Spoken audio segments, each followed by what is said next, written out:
जब भी हम भारत के महान राजाओं की बात करते हैं तो एक नाम हमेशा जहन में गूंजता है, विक्रमादित्य।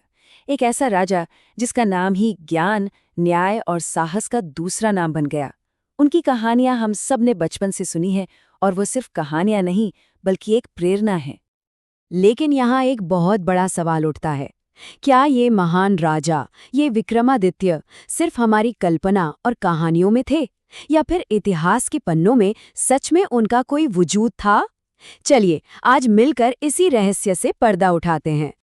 तो सबसे पहले बात करते हैं उस विक्रमादित्य की जिनसे हम सब बचपन से परिचित हैं, हमारी दादी नानी की कहानियों वाले महान हीरो की।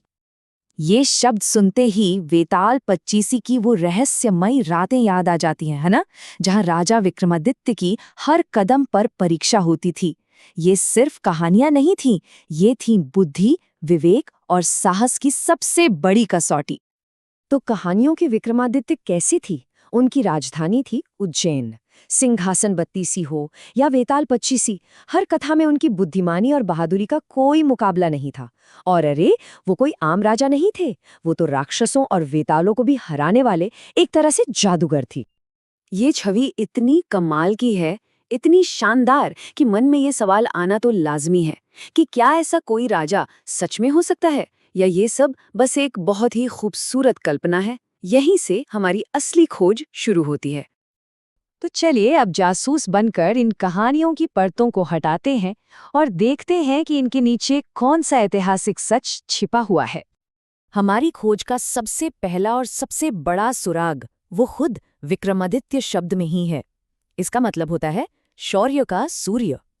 और यहीं पे सारा राज खुलना शुरू होता है। ये किसी एक इंसान का नाम नहीं, बल्कि एक टाइटल था, एक उपाधि जो कई महान सम्राटों ने अपनाई। तो अगर ये एक उपाधि थी, तो इसे धारण करने वाला सबसे मजबूत दावेदार कौन है? इतिहासकारों की नज़र में एक ही नाम सबसे ऊपर आता है, गुप्त वंश के महान सम्राट चंद्रगुप्त द्वितीय। और ये सिर्फ अंदाजा नहीं है, इसके पीछे ठोस सबूत है। दिल्ली में जो मेहरौली का लौह स्तंभ है, उस पर चंद्र नाम के एक राजा की जीत का जिक्र है, और ज्यादातर विद्वान मानते हैं कि ये चंद्रगुप्त द्वितीय ही थे। फिर उनके चलाए हुए चांदी के सिक्के मिले जिन पर साफ साफ विक्रमादित्य लिखा है। और इतना ही नहीं, उन्हें शकारी भी कहा गया, मतलब शकों का दुश्मन, उनका नाश करने वाला। तो अब जब हमारे पास एक मजबूत उम्मीदवार है, तो चलिए जरा उनके दौर में चलते हैं। वो दौर जिसे भारत का स्वर्ण युग कहा जाता है। आखिर चंद्रगुप्त द्वितीय ने ऐसा क्या किया कि उनकी सच्चाई कहानियों से भी बड़ी हो गई? देखिए, चंद्रगुप्त द्वितीय सिर्फ एक योद्धा नहीं थे, वो एक मास्टर स्ट्रैटेजिस्ट थे। एक तरफ उन्होंने अपनी ताकत से पश्चिमी भारत के शक शासकों को हराया, तो दूसरी तरफ उन्होंने नागवंश में शादी करके और अपनी बेटी की शादी वाकाटक राजघराने में करके कूटनीति से अपने साम्राज्य को और भी मजबूत बना लिया। मतलब तलवार और दिमाग दोनों का बेहतरीन इस्तेमाल। अब जरा सोचिए, उस दौर का हाल कैसा था। इसका सबसे अच्छा ब्यौरा हमें मिलता है एक चीनी यात्री फाहियान से, जो उनके राज में भारत आए थे। वो लिखते हैं कि साम्राज्य में खुशहाली है, लोगों को चोर डाकुओं का डर नहीं है, और राजा मृत्युदंड दिए बिना शासन करता है।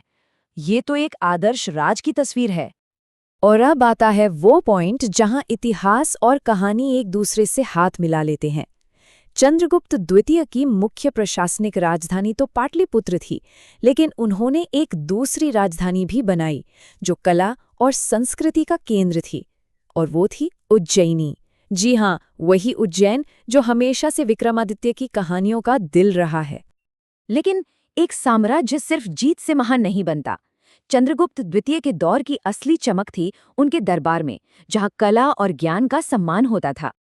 कहते हैं उनका दरबार नवरत्नों से सजा था, यानी अपने अपने फील्ड के 9 सबसे बड़े जीनियस। जरा कल्पना तो कीजिए, एक ही छत के नीचे महाकवि कालिदास अपनी कविताएं लिख रहे हैं, खगोल शास्त्री वराह मिहिर तारों की गणना कर रहे हैं, और महान चिकित्सक धन्वंतरी मौजूद हैं।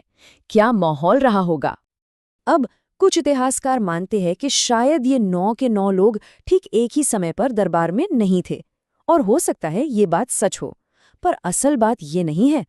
असल बात ये है कि नवरत्न की सोच ही अपने आप में इस बात का सबसे बड़ा सबूत है कि उस दौर में ज्ञान और कला की कितनी कद्र थी। तो चंद्रगुप्त द्वितीय की कहानी हमें क्या सिखाती है? यही कि जब एक राजा न्यायप्रिय हो, कला का संरक्षक हो और उसका शासन इतना महान हो, तो वो इतिहास के पन्नों से निकलकर लोगों के दिलों में बस जाता है, एक अमर नायक बन जाता है। विक्रमादित्य की कथा हमें ये सोचने पर मजबूर करती है कि इतिहास कहाँ खत्म होता है और किंवदंती कहाँ से शुरू होती है।